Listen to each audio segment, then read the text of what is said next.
며칠 전 뉴스를 보니 강원도 태백시에 위치한 우리나라의 최대 탄광인 장성광업소가 88년의 역사를 마무리하고 2024년 6월 30일 폐광되었다고 하더군요. 장성광업소는 1930년대 낙동강 유역의 심각한 기근으로 인해 민심이 악화되자 총독부가 삼척 탄광 개발로 일자리를 만들어 취업이주를 추진하면서 시작되었습니다. 당시 주민들은 생존을 위한 최후의 수단으로 탄광에서 일하게 되었고 기근으로 굶어 죽는 것을 겨우 면할 수 있었습니다. 6.25 전쟁으로 인해 생산이 잠시 중단되었으나 1950년 이후 장성광업소는 국내 최대 탄광으로 거듭나게 되었습니다. 이 탄광은 우리나라 석탄 총 생산량의 50%를 담당하며 한때는 아시아 최대 규모를 자랑했습니다. 그러나 석탄 산업의 쇠퇴와 함께 장성광업소도 역사의 뒤안길로 사라지게 되었습니다. 장성광업소의 운영 기간 동안 574명의 사망자를 포함해 23,362명의 재해 사상자가 발생했습니다. 이분들은 대한민국 발전의 밑거름이자 진정한 산업 역군이었으며 그들의 헌신과 희생은 오늘날 우리나라가 발전할 수 있는 원동력이 되었습니다. 그 누구도 이 사실을 부정할 수 없습니다. 이들의 희생을 기리며 우리는 이러한 역사를 잊지 않고 기억해야 할 것입니다.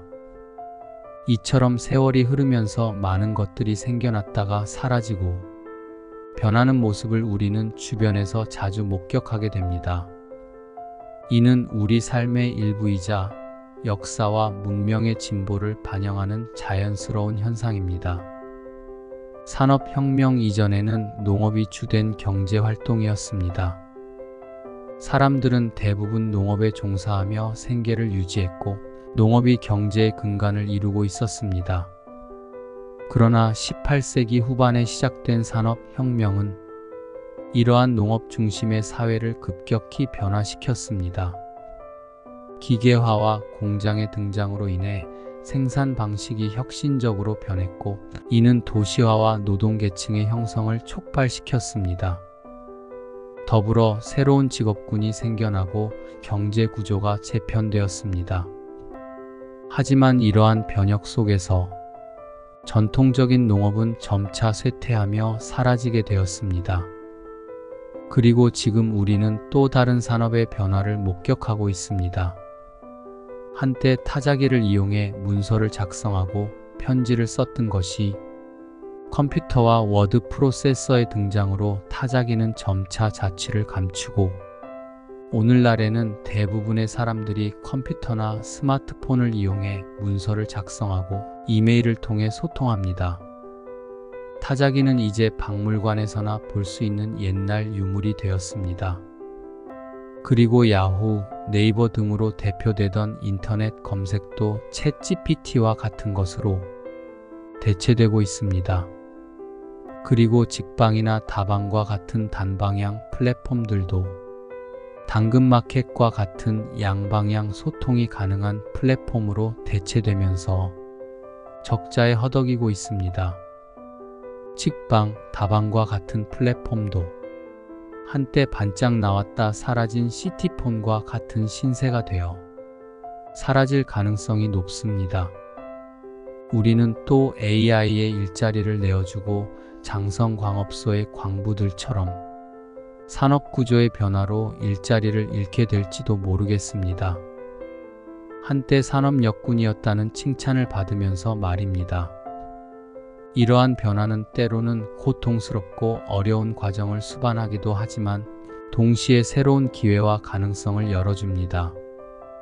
우리의 삶과 역사는 이러한 변화의 연속 속에서 발전하고 진보해 왔으며 앞으로도 그러할 것입니다. 변화의 큰 물길은 우리가 막을 수 없습니다. 변화를 두려워하지 않고 이를 수용하며 더 나은 미래를 향해 나아가는 것이 중요합니다. 변화를 받아들이고 어떻게 하면 잘 활용할 수 있는지 연구하고 이 변화가 나에게 유리하게 작동하도록 세심하게 관찰하고 적응하는 것이 중요하다고 생각합니다. 세월이 흘러도 변하지 않는 것은 살아남는 자가 승리하는 자라는 겁니다. 우리의 인생에서도 산업 구조의 변화와 같은 일들이 일어납니다. 정년의 나이가 되면 주된 일자리의 변화를 겪습니다. 미리미리 변화에 대비하셨으면 좋겠습니다. 그럼 오늘도 좋은 하루 되십시오.